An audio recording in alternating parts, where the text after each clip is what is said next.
Hey guys, this is Matt with Duranglers in Southwest Colorado. I want to kind of tie my go-to streamer here in Southwest Colorado. I tied on a B10S with some olive thread. You can do this in different colors and variations, but first I just start by dressing the thread. My preferred tail is a rabbit strip over marabou, but this is just a barred olive colored rabbit strip. Again, you can use whatever color you want, but I'm just going to tie it in on the shank here and tie it back to the bend of the hook.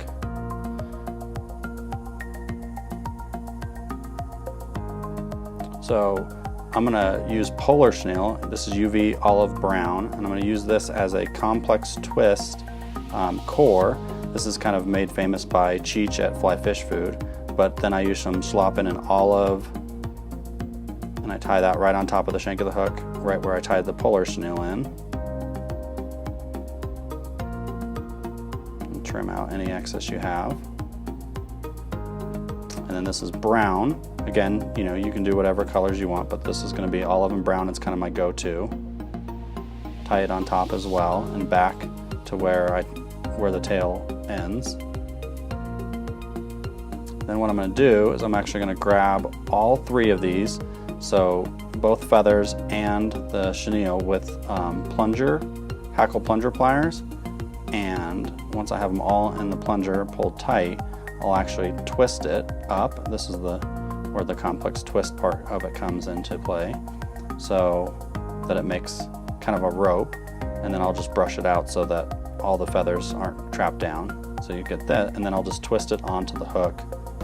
And what this does is it gives a lot of movement, a little bit of flash, and a lot of bulk, and it'll push the water around. So then I just take it up to where the bead is and tie it down and clip it out. And then you can just kind of pull it back and do some thread wraps to kind of push it all back.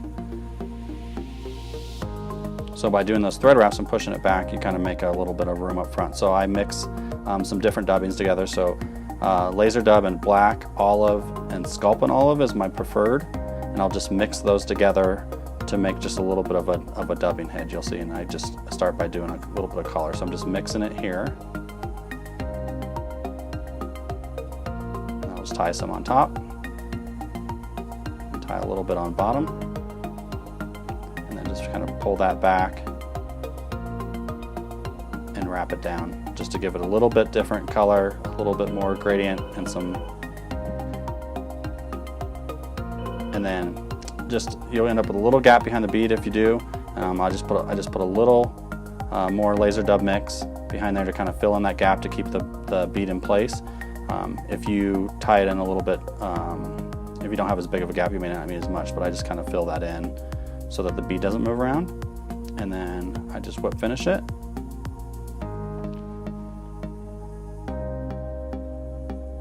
And then just two final steps. The first one is going to be just cutting your tail to length, whatever you kind of like. I do mine a little bit shorter so it doesn't foul hook. And then once I have that cut, then I'll brush out the body of the fly just to get any extra laser dub that's in there, and also just get all the feathers and the chenille moving in the same direction. So that's kind of my go-to fly.